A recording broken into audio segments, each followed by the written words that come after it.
Welcome to FM Live. I'm Brandon. Thank you for joining us. Today we are going to talk about shock mounts and extending shock mounts and all sorts of shocking and fun things. As always, you have questions, drop them in the comments. We will get to them hopefully live. If not, we will get to them after the fact. So this is actually kind of an oldie but a goodie, as they say. So we have been selling our extended rear shock mounts for NAs for a very long time. I should have looked this up. I bet it's 20 years. I bet it's more than 20 years. I put them on my first Miata, and that was at least 20 years ago. So, yeah.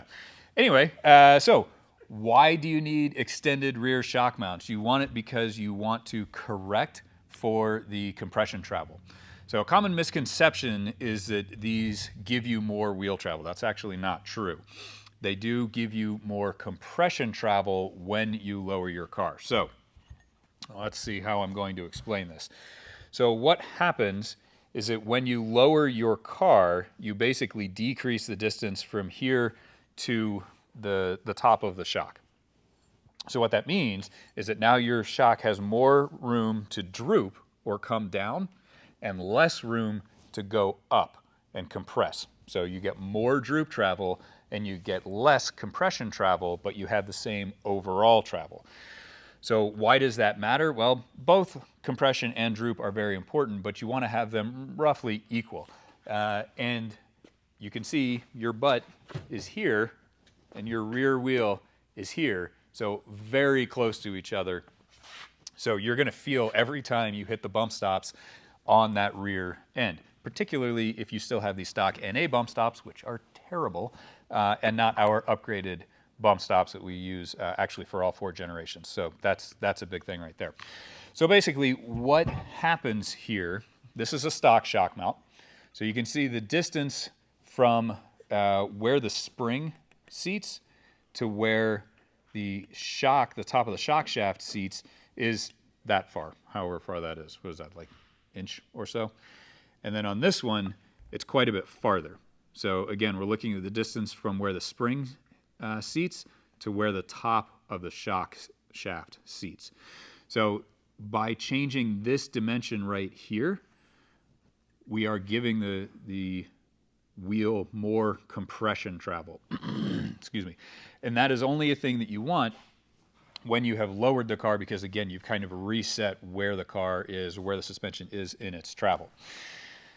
So, specifically, it gives you 33 millimeters or 1.25 inches more wheel travel. Now, that difference doesn't look like that.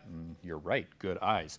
That's because there's a motion ratio in the suspension. So the distance at the shock is multiplied once you apply it at the wheel. Hopefully that makes sense. So we maintained, one of the very nice things about this is that the ride height does not change. So the distance from where your shock hat mounts to the chassis to where the spring mounts to the shock hat is not changed. So that distance, I don't know how well you can see that with things, but take my word for it, that distance is the same, which means that your ride height does not change, just the compression travel. So, and then a couple other details in here. We use a spherical bearing in there that is a very tight fit, so it doesn't have any play in there or anything like that. We do use inserts, and those mean that you can use a 9/16 shock shaft, which is pretty rare, but that's the idea of this bearing, a 12 millimeter shock shaft or a 10 millimeter shock shaft. So we just have little inserts in there that work with that. So how did we come up with the dimension? It is the absolute maximum you can get before hard parts run into other hard parts. So if if we were going to go with a higher wheel travel, that's great, except that your control arms would run into the subframe, so maybe that's not a great thing. Also, why don't we use these on the front? That exact same reason. So we can't really add more compression travel to the front without parts running into other parts just to start off with. So there's no reason to have them on the fronts. Now these are NA specific. They will not work on your NB. The diameter here is too big to fit in the hole in the chassis. And then the offset here is different between NAs and NBs as well, which is why if you use an NB shock mount in your NA on a otherwise normal setup, you're going to change your ride height. Excuse me. So, yeah. Okay. So it will work with 2.5-inch springs. It is a little bit of a loose fit in here. The spring can kind of move around a little bit. So I believe there are centering rings that you can get that will correct for that. It does work with stock format springs. You don't want to use this if your car is not lowered, because then you're going to basically coil bind, which is what happens when your spring bottoms out and this coil hits that coil, and you damage the spring pretty badly by doing that, and it's very uncomfortable. So another reason you don't want to do that. So it will work with stock format shocks. You do want to be careful with the spring perch height. Again, for the coil bind reason, the distance from here to here is related to the compression height on the spring.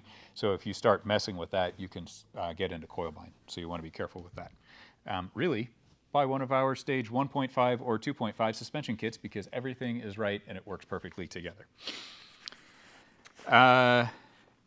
Okay, and then yeah, a common misconception on the NB shock mounts is that they give you more travel. It's actually the bump stop that gives you more travel with the NB setup. It's not actually the NB shock mount itself. The NB shock mount does have better NVH isolation, noise, vibration, harshness, because this is a metal part here, and it's hard to tell because it's all the same color, but that's rubber. That's a bit of rubber in there to allow for some deflection.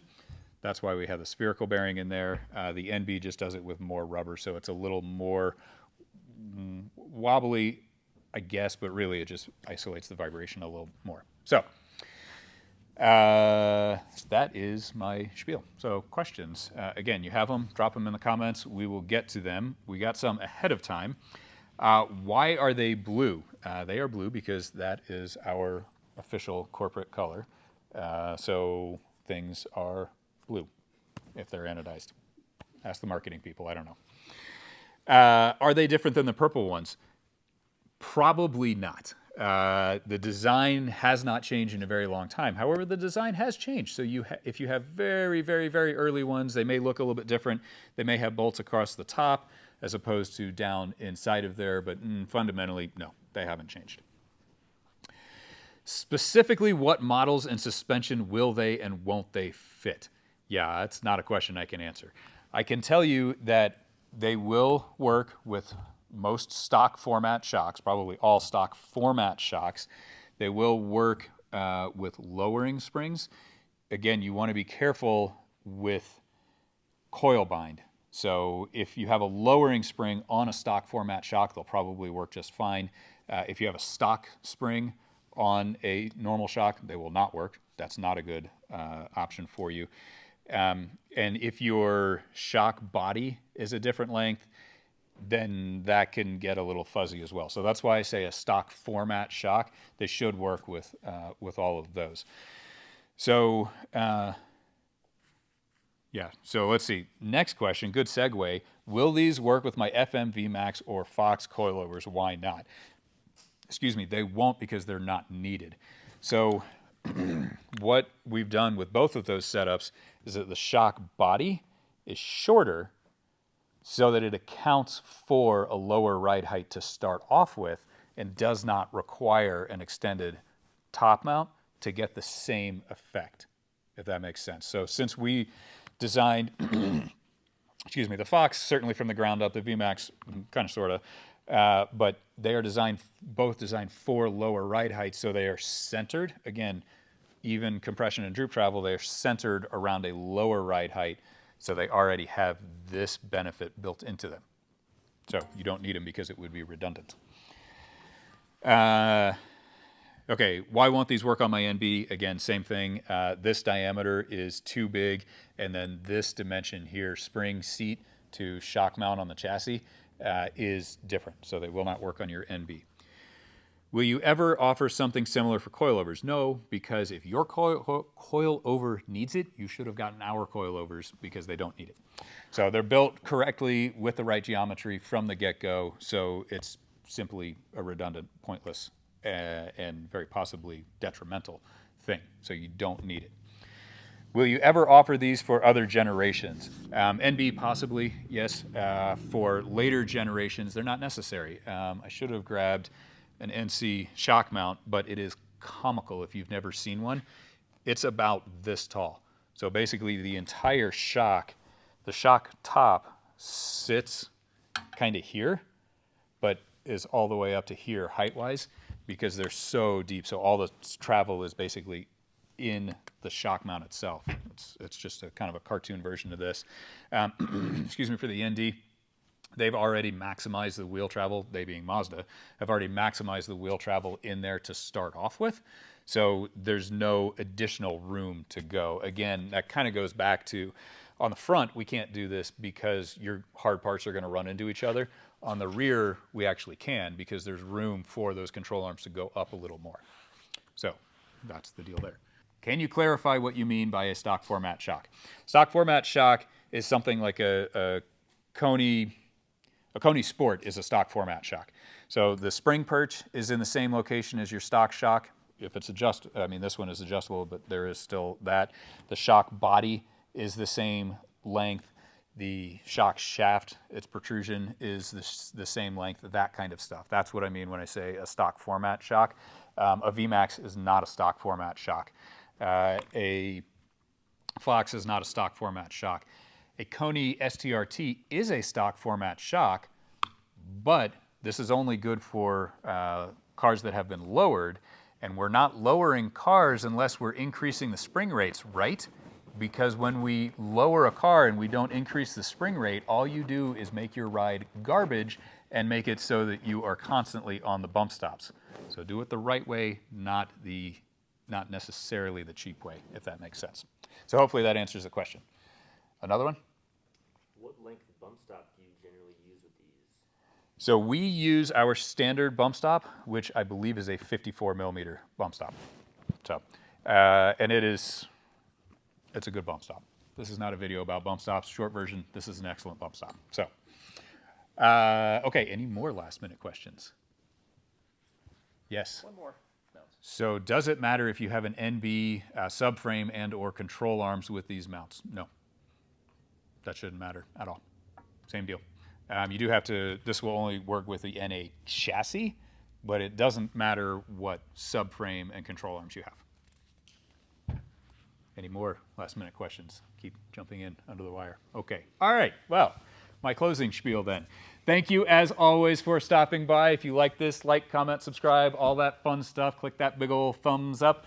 If you have ideas for more videos, please let us know and stop by next week. We will be here hopefully on time for next week's FM Live. Thanks, guys.